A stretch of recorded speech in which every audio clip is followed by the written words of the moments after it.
Welcome everyone to this channel, Narc with myself and my co-producer, Remy, who's asleep on the couch at the moment. He wanted me, by the way, for anyone listening on audio, Remy is our dog and mascot for the channel. He wanted me to apologise for the loudness of his snoring. We did receive a few complaints in on one of the podcasts that it was quite distracting, and he said he will do his best to tone it down, but he finds Narcissists particularly boring and doesn't like to listen.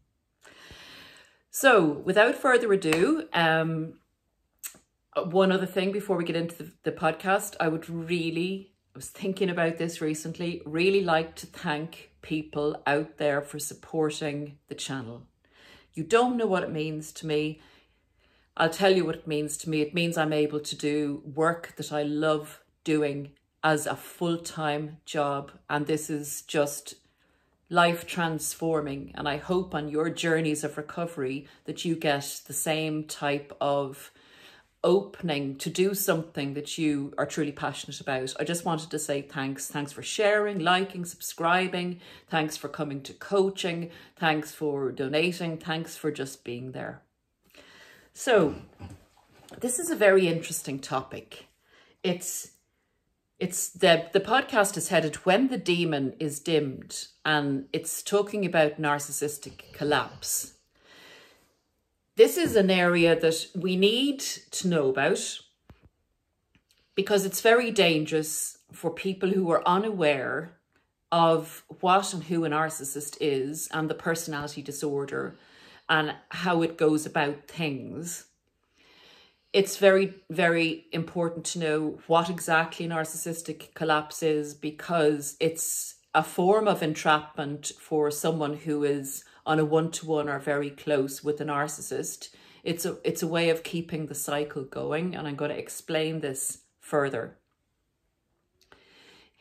You know, when we talk about narcissistic abuse and we come out of a relationship with a narcissist and we're trying to explain, you know, how bad it actually was with the person, and we just don't know how to put it into words because it is so complex and it is so intricate. And this is one area that if you understand it, you will save yourself at this point and understand and know how to navigate it, particularly if it's a family member or it's someone you work with, so that you don't get drawn back in and continue being a victim of their narcissism. I would like to explain this further and explain how to deal with it. So let's get started with what is narcissistic collapse. Narcissistic collapse comes in a few different forms. It comes in a few different durations and a few different intensities. So it's essentially when the narcissism has failed to achieve the aims that the narcissism set out to achieve. And this is, you know, as you know, if you're used to this channel, I believe in the spirituality element of the darkness of the demon, for want of a better term, within the human being that is totally given over to their narcissism. So in this instance, the narcissism has not achieved what the narcissist wants to achieve. And it's not just not achieved it in one area, it's achieved it in multiple areas. And the narcissist is out of energy, one, because there's no one to suck the energy out of, maybe bar their intimate partner or whoever, who's probably also exhausted and not able to give. It could be the intimate partner who's letting the narcissist down. Their job may have failed. Their finances may have taken a hit. All these things may have come together, just like these things come for any human being. But in other human beings, it will be disappointments in life, all coming in together, ones, twos, and threes. So generally, narcissists are able to, their narcissism pipes up and enables them to overcome these particular instances. But if they come together, the narcissist can run out of energy and can run out of anyone's energy to suck. Generally, a narcissist is able to hide the fact that something has gone wrong for them because they like to appear omnipotent, in control, successful, and in charge of everything. So no matter what's going on in the background, they'll keep the mask shining for people because they want people to be envious of them and their situation. So that's, in essence, narcissist running out of energy, and their narcissism hasn't achieved their aims on multiple fronts. So they go into a kind of a funk. And oftentimes narcissists will then go particularly into their addictions, hoping or subconsciously going into their addictions so that their addictions, like over-drinking, drugs, overeating, whatever, their addictions can bring them into that magic place where everything's okay and they're the hero or the heroine of the story. So it was interesting how this topic came to be given birth in this podcast. It was during a coaching session and there was a workplace narcissist and everything was going quiet on the work front, where that particular narcissist had been into all kinds of triangulation, isolating the person who was coming for coaching, smear campaigns against this person, dropping one person, lifting up another person. They were, the demon was manic. They were really at it. They were, going for promotion, and they were in full flight of what I call demonic energy. Their narcissism was in full flight. And suddenly, or over a period of quite a fast time, over days, within a week, all war fronts went quiet. There was no triangulation, very little triangulation, very little manipulation. The narcissist was coming in, I think late, coming in a disheveled state with, as I think you said, bedhead. And you confirmed as well that the narcissist did have a drinking habit. So that is essentially a mini narcissistic collapse, where the narcissist hasn't shared the information. The one piece of information we had was that the narcissist hadn't achieved a promotion that the narcissist felt they were going to achieve. So that happened, in the workplace, and whatever was happening in the background with the narcissist went into a collapse where they stopped doing all their manipulations. They stopped causing chaos. They stopped causing trouble and going against people. And suddenly they were asking people for help. They were late in. They wanted to sit down during a task that you're meant to stand up to. I would say came in with a hangover. And something had happened in the background. Now, this is the dangerous time. This is what I call the mini collapse. And that means the narcissist has run out of energy in relation to their war games that they're strategizing and playing. And that's a good few things have collapsed on them that they were propping themselves up with that would happen and didn't happen. In this circumstance, the narcissist will go quiet, but will seek others for their sympathy, for their support. In other words, take over their work, feel sorry for them, and use other people's energy to keep them going in this funk, to get through it, to get by. Again, they're using a manipulation, but what's difficult here for the person that's caught up with the narcissist in their cycle, maybe it's an intimate partner, maybe it's a really good friend or a family member that loves or has loved the narcissist and has backed away from the narcissist. They suddenly see the narcissist with the demon dimmed, and they see the narcissist in their most vulnerable, best form. And what you see then in the narcissist is the human side. You see them in their childlike state. You see them, the potential that they had to be this person, this real person that they're presenting to you now. They're more honest than they've ever been, and it's genuine. It's authentic.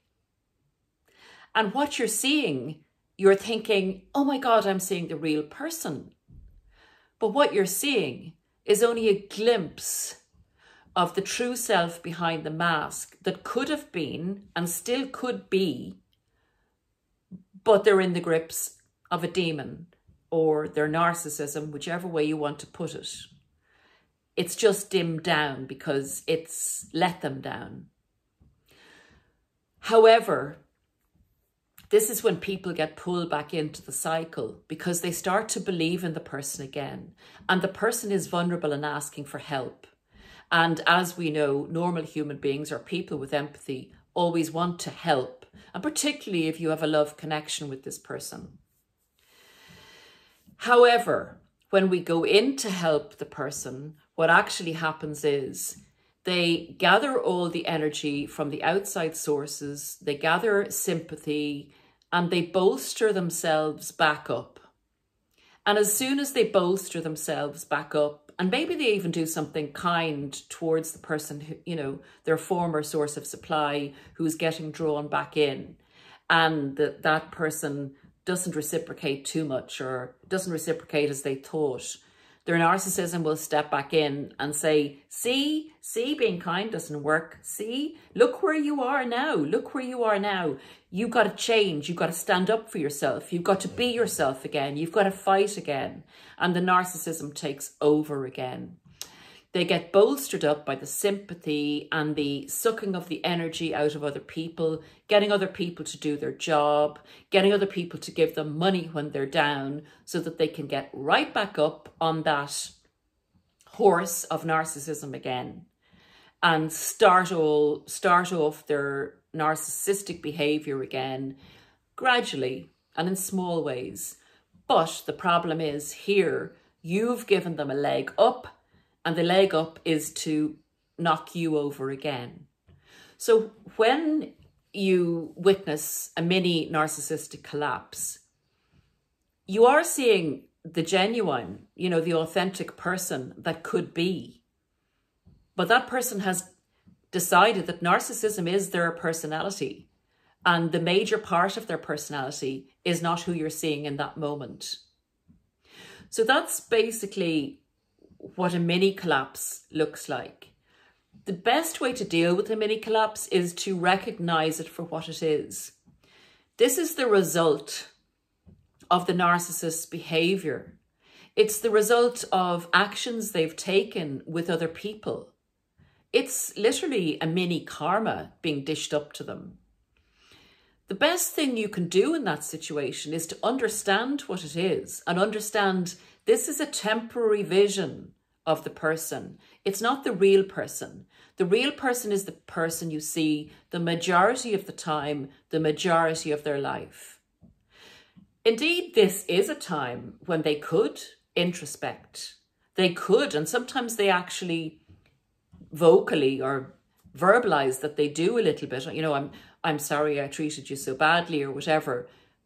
And in that moment, they are sorry they treated you so badly because they're worried that you're not going to help them in this moment where they're feeling sorry for themselves and they're in a crisis. However, they have this kind of magical thinking that they think now that they're suffering and because they feel so bad and they're in so much pain that you will overlook all the hideous things that they've done to you recently because they need you. So instead, unfortunately, of accepting your help, being really grateful for your help and taking that a step further and introspecting and deciding, I need to change a few things here in my life.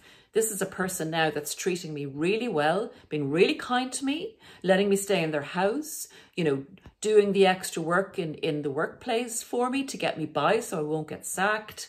They're giving me money. No, that's just what the narcissist needs at the time and will take at the time. But going forward, they'll nearly resent you for it because they have to feel superior. So their narcissism then steps in when they're starting to feel a bit better and starts to say, well, they wouldn't have been in that place if it wasn't for, and they start the lack of accountability again. They start the blame game again and the manipulations start up again, unfortunately. And that's the complexity that we speak about in the narcissistic abuse community, it's very, very difficult to explain how traumatizing and how confusing that is to catch a glimpse of the real person that could have been, and to not continue to hope that with your help and with your continual help and sacrifice, that person couldn't grow and flourish. That's the really, really hard thing to accept. But if you don't accept it, you will end up staying in the narcissistic abuse cycle and behaviour cycle again and again and again, and nothing will change except your life will be less than, you will be distracted from your real purpose, and there will be a causal effect of you doing this, and it'll be negative. It will not be positive. So let's take it on then to the major collapse. When a narcissist has a major collapse. And I guess this happens oftentimes, or more often than not, towards the end of a narcissist's life or in midlife, as a narcissist is getting older. And there's not always, it can happen when they're young as well, but it can happen when the consequences of their decisions and behaviours and the cumulative effect of how they've lived their lives come home to roost. That can be in ill health, that can be in money loss, in job loss, in relationship loss, in ostracization from their family, in people cottoning on to exactly who they are and not being fooled by them anymore, and treating them commensurate with the way they've behaved.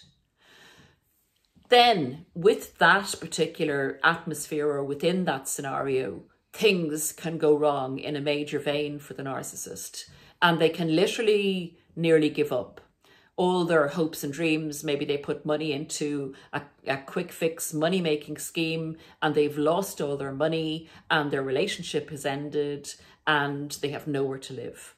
That's generally the three kind of conditions that are common, but not exclusive to narcissistic collapse. They can be going into their addictions, they can be going back home to live with mom or dad, or they can become homeless. There's a huge variety of negative situations that they can get themselves into. And at that stage, again, the authentic, the real, immature, childlike self comes out, and their energy is low. You'll see them mulling around in a very depressed state. And if there's anybody left to help them, they will really be worried about the narcissist, and they'll come to their aid. Now, this is what I call the time where the narcissist withdraws from the battlefield of life. And you would think, and families at this stage hope, that finally will their family member or their loved one, finally will they change? Will they understand that their way of living is not bringing them to a good place? You know, when we love people, when we love a family member, or we love a person, it's very difficult not to hope that there is some chance that they will see the light, that they will introspect. Unfortunately, unless there's a miracle occurs, their behaviour can be modified if they go to therapy, etc. But it's only temporary. The person is who they are. It's like that's their personality. That's their disordered personality. If you were to ask them to change, it's like asking a lion to change into a cow. It's not going to happen. The lion might walk slowly like a cow walks at some stages, but they're not going to become a cow. And that's the problem with the personality. It's just that it's an unseen quantity. So it's very hard to get our heads around a person who's temporarily behaving differently to thinking, that's who they are, and that's, you know, they'll stay that way and then they'll grow and improve. It doesn't happen, unfortunately. So you're in a situation like this. When the narcissist is really on their uppers, they will accept all the help that they can get. They will even do some introspection. They will even apologize to people if they have to, for their survival. And they will even agree to go to therapy. And they may even show signs of improving. And they may even show signs of taking accountability. And this is the worst stage for the family or the people who love the narcissist. Because really, this is what they've hoped for all their lives. And the narcissist, you know, you think, praise God, the narcissist has finally found their way. You know, maybe, I'm not God, maybe some people, you know, do radically change, and we do have narcissists online who say they've changed their behaviour, whether they were real narcissists or not, I don't know, but this is a very difficult, you know, and very difficult thing to see or believe happen. The norm is definitely not. So, you know, if you want to hope that your narcissist is 1% of the 1% that change, I'd be very careful about that. It would be more of a rare occurrence. The general consensus is that it does not happen. So when you get to this point, you know, people reinvest in the narcissist because they've been down for such a long time, maybe 6 months, a year even. They can hunker down and they will be busy eventually as they start to build themselves back up, assessing their life and assessing the situation and looking for the most advantageous way out of this situation. But they won't be essentially looking at, oh, I'll get a job and I'll get 2 jobs and I'll save up and I'll, you know, build a house or buy a house or whatever. They will be looking on dating sites for an easy way out of the situation. So a quick fix is what they're looking for at this stage. And a lot of narcissists get the quick fix and they become intent on, say, marrying you to get whatever they want.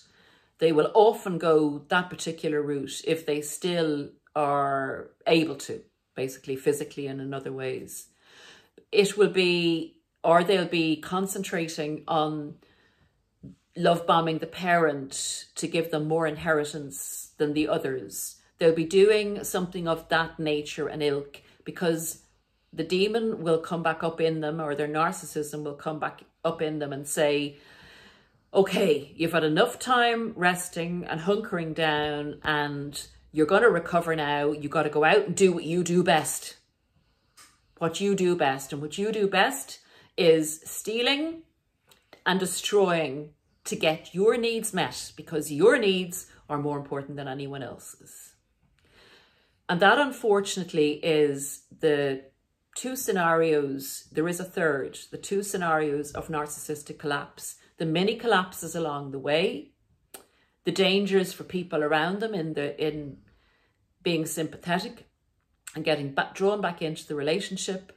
Then the major collapse, where there's quite a lot of time passes and the narcissist is in a very downward spiral and downward position and very depressed. And the third, most unfortunate result, the final collapse, is unfortunately narcissists look for the final way out. And that's the best way I can say it on YouTube. They get to such a low spirit that they don't see another way. They don't see another way forward, and the supports aren't there, and their narcissism perhaps won't let them go and ask for the help when the help isn't forthcoming immediately towards them. Because to ask for those kind of things affects their narcissism is set up so that they feel superior. So whereas it's okay if you come towards them to offer help, it's very difficult for a narcissist to actually go and ask for help when they're feeling vulnerable, because that would go against totally the narcissistic defense system and what it's set up to do. So guys, the narcissist karma always comes to them as a result of the way they behave towards other people and the fact that they don't go out and do good in the world. They may do some good. It may be a byproduct of what they do for the admiration they're looking for. But essentially, they're not motivated to do good for good's sake or be kind to people or pay back loans or do things like that. So there's a lot of karmatic effects where people eventually get fed up with them.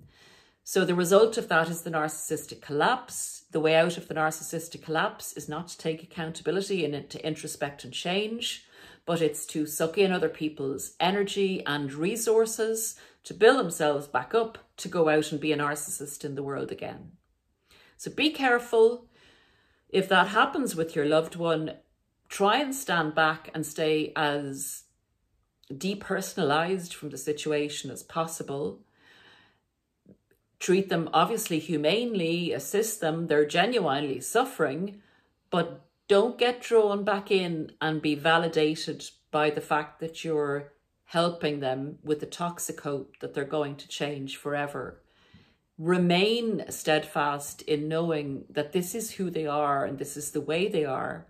And should you choose to love them and help them at this stage, you must understand that you must remain to a certain extent detached and not expect any particular reward or change in them for what you're giving.